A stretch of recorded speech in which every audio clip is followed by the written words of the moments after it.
There's a story in Mark chapter 5. Matter of fact, it's a couple stories. But one story in particular I want to start out with. There's a man that's possessed by demons. You remember the man who called himself Legion because he had many demons inside of him, and they begged to go into the pigs. And so Jesus cast the demons into the pigs, and they ran off a cliff into the sea. Well, after this man has been healed and delivered of the demons, and he's sitting clothed and in his right mind, the people of the town came and they seen this, and they asked what had happened. And the people that witnessed it said that Jesus cast these demons out, and they begged Jesus to leave that area, right? And as Jesus was about to leave the area, the man who he cast the demons out of comes running up to Jesus and says, I want to go with you. I want to be with you. I want to be present with you, right? But Jesus says, no, you cannot do that. He said, but do go and tell your family and your friends what the Lord has done for you, that he's done great things for you. And let them know this testimony. Let them know the power of what God has done in your life. And it says that he went and he told them, and many people began to believe in the Lord because of his testimony and what he had experienced and what he told them that Jesus had done. A lot of times we might get excited when we trust God and we want to go and do any and everything in an effort to represent him right, or just to say, I want to be a part of ministry. I want to do something. I want to serve, or I just want to please God. And we're not stopping to think what God really wants us to do. How can we make an impact, starting with our family, starting with the people that are close to us, that know who we are and how we used to be and where we came from and the things that we've done behind closed doors.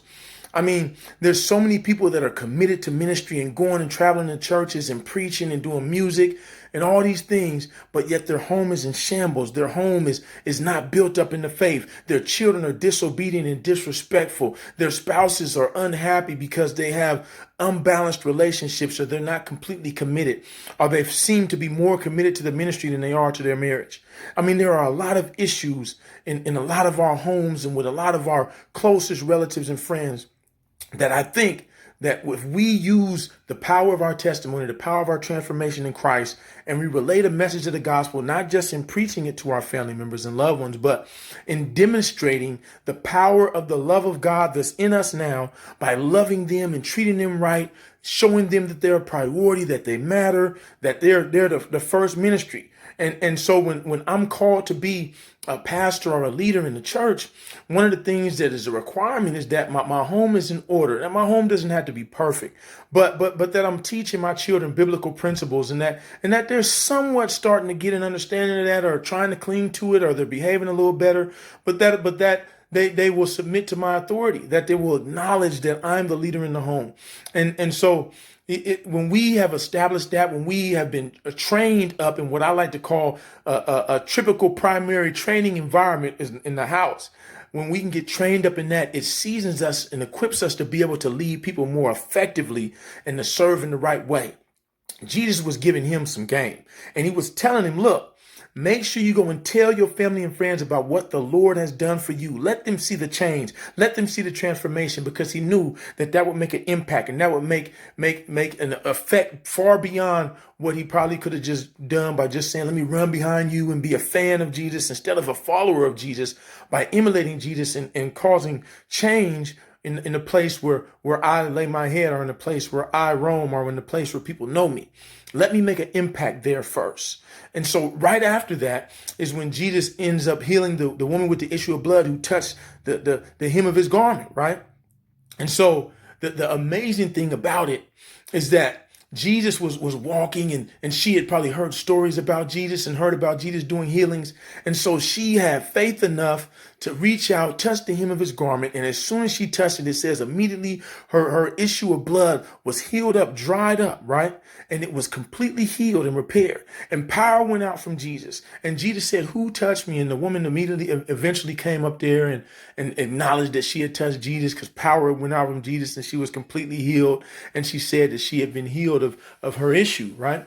And people seeing that and people hearing that, that's a testament of power. Like, what has God done in your life? The point is, is people need to know about when he's healed you, when he's delivered you, when he's helped you break addictive habits and sinful behaviors, when you stopped lusting or stopped having the anger issue, or when God has helped you to love your family better, or to do things in the right way. People need to know about that, because that's the powerful ministry that God has given us, the ministry of a transformed life, new creations, impact that God makes in our lives. When he does a miracle in you, it's opening the door for him to do a miracle for somebody else in their life, in their heart, in their spirit, in their mind, something. So let's allow God to use our stories to lead others to where they can experience Christ in the same way. There's power in your story. Let God turn all your tests into a testimony. God bless you. This is Pastor Tone. Stay tuned in with me, locked in as I give you devotional words throughout the week. YouTube, official Pastor Tone.